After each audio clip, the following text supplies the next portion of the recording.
Salut les snipers, c'est Alex. Dans cette vidéo, je vais vous montrer les 5 choses qui vous empêchent de faire du profit en tant que débutant. Quand vous arrivez sur les marchés financiers, eh bien, vous êtes tout de suite alpagué un peu par les marchés financiers. Vous avez tout de suite envie de faire du profit, c'est normal, vous avez envie de faire de l'argent. Une fois que vous associez bougie japonaise égale argent, vous n'avez qu'une envie, eh bien, c'est de vous jeter à corps et âme directement dans le bassin qui est l'océan qui est le marché financier. Et quand on est trader débutant, on a tendance à oublier un peu les fondamentaux, les essentiels, pourquoi on trade et quel est le meilleur mindset en réalité pour trader. Vous n'êtes pas sans savoir que sur les marchés financiers, plus vous allez vous focaliser sur l'argent et plus ça va développer des biais comportementaux, des biais psychologiques.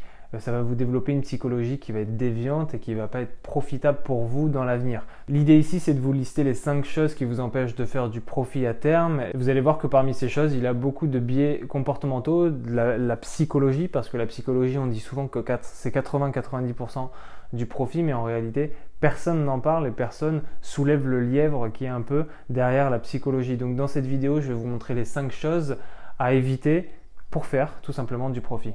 La première chose à éviter pour faire du profit sur les marchés financiers, je vous l'ai dit dans l'introduction, mais ça va être de se focaliser tout simplement sur votre capacité à penser au profit. En fait, quand vous arrivez sur les marchés financiers, vous ne pensez qu'au profit en réalité. C'est le profit le matin, le profit le midi et le profit le soir. En réalité, c'est bête de dire ça, mais il faut revenir aux fondamentaux et se concentrer sur l'analyse technique, sur votre capacité à faire du profit et pas tout simplement votre capacité à engranger du profit. Il y a une petite nuance à rajouter. Pourquoi ? Parce que quand vous êtes sur les marchés financiers, c'est votre capacité à faire une bonne analyse technique, c'est votre capacité à enclencher les bonnes stratégies, à appliquer votre stratégie de manière efficace qui va faire la différence en fait si vous allez faire du profit ou si vous n'allez pas en faire. Donc si vous vous focalisez trop sur l'argent, sur l'oseille, pour moi ça va être la pire manière d'en faire. C'est l'inverse de la loi de l'attraction, c'est-à-dire que plus vous allez penser à l'argent et plus vous allez développer des biais comportementaux, des biais analytiques qui vont être déviants et qui vont faire en sorte que vous allez prendre des positions, des prises de décision qui vont être irrationnelles et qui vont être complètement émotionnelles et donc ça va vous emmener dans le mur et vous n'allez pas faire du profit en conséquence. Un sniper, ça se concentre avant tout sur son tir et pas sur la conséquence du tir. Plus vous allez vous entraîner à comprendre cette mentalité et à vous dire ok, je vais me positionner parfaitement, je vais vraiment faire un bon trade, je vais vraiment me positionner comme il faut, etc. Et plus vous allez faire de l'argent. Mais plus vous allez penser à faire de l'argent, moins vous allez en faire. C'est-à-dire, par exemple, vous allez prendre des décisions qui vont être autres. Plus vous allez vouloir faire de l'argent sur les marchés financiers et passer par la porte du scalping du court terme, et moins vous allez en faire bizarrement. Pourquoi ? Parce que votre cerveau ne va pas penser de manière rationnelle, il ne va pas penser à faire le job, il va surtout penser à ce qu'il va faire quand il aura de l'argent. Donc il faut vraiment revenir aux fondamentaux pour moi, revenir à l'essentiel, concentrer sur sa stratégie, sur son analyse et sur sa capacité à faire du profit et pas simplement à encaisser de l'argent. La deuxième chose à éviter pour faire du profit, selon moi, c'est d'être dans le déni constamment. Ça veut dire quoi ? Ça veut dire que, comme je vous l'ai dit, la plupart de vos actions sont régies par des biais psychologiques et ces biais comportementaux vont faire en sorte que soit vous allez faire du profit, soit vous n'allez pas en faire. Ça vous est peut-être déjà arrivé d'être souvent dans le déni. Personnellement, je l'étais au début. C'est le fait de ne pas accepter ses pertes, tout simplement. Ne pas accepter ses pertes, en réalité, c'est la clé, littéralement, qui va vous empêcher d'être constant dans le temps. C'est pas que vis-à-vis des pertes, ça peut être aussi vis-à-vis du marché. Le déni, dire non, ce n'est pas ma faute, c'est la faute du marché, ça va vous reculer d'un pas dans votre psychologie et vous n'allez pas faire en sorte de travailler sur vos erreurs. Le fait d'assumer sa responsabilité, d'assumer ses pertes, ça va vous faire un bond en avant au niveau psychologie et vous allez comprendre la différence réellement entre un débutant et un professionnel. C'est-à-dire qu'un débutant, il va avoir de l'affect et un pro, il va pas en avoir tout simplement. Donc être dans le déni, c'est aussi une chose qui vous évite de faire du profit à terme parce que à chaque fois, vous trouvez des excuses. Et déjà, de le comprendre, ça vous permettra de travailler dessus à l'avenir parce que c'est peut-être ça qui bloque au niveau de vos blocages psychologiques. N'oubliez pas que les marchés sont neutres, ils sont pas là pour vous faire perdre de l'argent, ils agissent de manière complètement neutre et donc si vous avez une perte, il n'y a qu'une personne qui est responsable, ça va être tout simplement vous et vos biais psychologiques. Donc à terme, comment faire pour arrêter d'être dans le déni? Eh bien tout simplement de travailler sur soi-même, de travailler à accepter ses pertes, à les reconnaître, à pointer le doigt dessus. C'est comme dans une relation, quand vous avez des torts, eh bien soit vous êtes de mauvaise foi et vous n'acceptez pas vos torts, donc vous n'avancez pas, ou soit vous commencez à comprendre que vous avez eu tort cette fois-ci, cette fois-là, et vous commencez à travailler sur vous-même. Et bien dans le trading, c'est pareil, c'est le jeu de l'esprit, c'est-à-dire que ça va être le jeu du miroir. Plus vous allez travailler sur vous-même et plus vous allez accomplir de grandes choses. C'est pareil que dans la vie, si vous souhaitez avancer, eh bien il va falloir travailler sur vous-même, comment faire, s'auto-analyser constamment et mettre le doigt sur ce qui ne va pas quand ça ne va pas. La troisième chose qui vous empêche de faire du profit à terme, ça va se résumer en une phrase et ça va être dans la continuité de ce que je vais vous dire. Ne pas perdre, c'est gagner un peu. Eh bien, qu'est-ce que ça veut dire ici? Ça veut dire que ne pas avoir de perte, eh bien, ça veut dire que vous avez quand même du profit. Ça veut dire que dans le trading, en fait, ce qui va aussi vous faire développer des capitaux et vous faire gagner à terme du profit, ça va être de complètement changer votre mentalité au niveau de votre capacité à faire du profit. Eh bien, concernant la gestion de capital, il va falloir se rendre compte que ne pas perdre, c'est aussi gagner. Ça veut dire que les opportunités que vous n'avez pas prises parce que bien tout simplement vous ne vous êtes pas placé sur les marchés financiers, ça ne veut pas dire que vous avez perdu de l'argent. Au contraire, ça veut dire que si vous n'avez pas tradé, vous n'avez pas eu de perte. Moins de pertes affiche plus de profit. Imaginez deux traders. Lequel selon vous va plus réussir à vivre du trading? Celui qui cherche le Graal avec 100% de réussite ou celui qui a des objectifs réalisables? La vérité, c'est que celui qui a des objectifs réalisables va plus vite en vivre que celui qui ne va pas vouloir perdre, tout simplement parce qu'il faut être réaliste dans le trading. On finit tous par perdre, on a toujours des pertes. L'idée dans le trading, ça va être de limiter ces pertes. Plus vous limitez vos pertes, et plus vous avez de profit. Donc cette chose en réalité qui vous empêche bien, de faire du profit, ça va être cette mentalité de trader. Ça veut dire qu'une mentalité de trader, ça va être de limiter ses pertes au maximum, d'avoir le moins de pertes possible ou quand vous en avez, qu'elles soient très faibles. Pourquoi? Parce que ce qu'il en découle, ça va être votre profit. L'idée, c'est d'avoir votre profit qui est ascendant sur vos pertes. Et c'est ça en fait la réalité du trading qui va vous permettre tout simplement de faire du profit. La quatrième erreur qui vous empêche de faire du profit, et je vous l'ai dit un peu auparavant, ça va être de ne pas s'auto-analyser.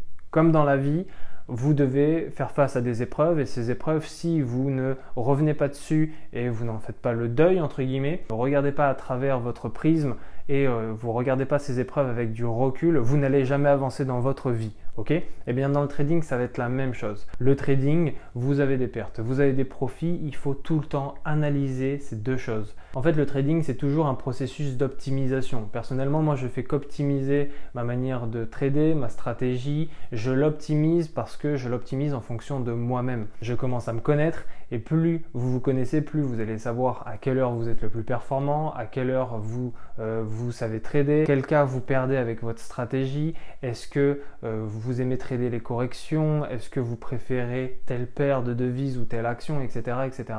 Et en fait, ça, c'est de l'auto-analyse. C'est un processus d'auto-analyse et c'est toujours dans l'optimisation. Le trading, c'est pas quelque chose de fixe, au même titre que les marchés bougent tout le temps. Vous devez tout le temps bouger et vous adapter au marché.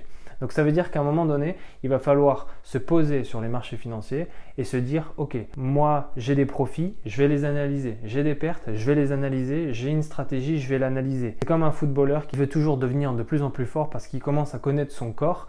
Il sait que le mardi, après cette séance, il va lui falloir du massage, etc. pour que le mercredi, il joue encore mieux. Eh bien, le trading, ça va être la même chose. Les meilleurs traders sont ceux qui s'adaptent. Les meilleurs traders sont ceux qui optimisent de manière continuelle leur stratégie, leur mindset. Aiguiser ses couteaux, je pense que c'est le bon terme. Donc pensez le trading comme un processus d'optimisation parce que c'est littéralement ça qui va vous débloquer la porte du profit. Et enfin, la cinquième et dernière erreur qui vous empêche de faire du profit, c'est de penser tout simplement à court terme. Voyez le trading comme un processus d'investissement qui est plutôt long. Okay, mais même au-delà de ça, voyez le trading comme une opportunité d'avoir des revenus complémentaires passifs sans stress. Parce que la grande erreur de ceux qui pensent à court terme, c'est aussi de se laisser faire avoir par le stress. Tout simplement parce que si vous faites du scalping, vous entrez par le trading, vous vous dites putain il y a moyen de faire de l'argent sur le trading, vous rentrez par la porte du scalping, vous allez avoir le stress qui va rentrer en vous et vous n'allez connaître que ça du trading. La réalité, elle est autre. Donc, une des erreurs qui vous empêche vraiment de faire du profit, et je le vois souvent dans les mails que je reçois, eh bien ça va être de penser toujours le court terme et de ne pas vouloir changer son fusil d'épaule, de se dire ok, ben moi je suis en scalping, je veux rester en scalping parce que j'ai pas le temps de trader, donc je vais faire du scalping. Mais en réalité, vous avez le temps de trader. En réalité, si vous n'avez pas le temps de trader, ne faites pas du scalping parce que le scalping, c'est censé prendre 90% de votre temps devant les écrans. Si vous n'avez pas le temps de trader, au contraire, faites du long terme, faites du swing trading. Et je ne parle pas de long terme 6 mois, je parle d'une semaine.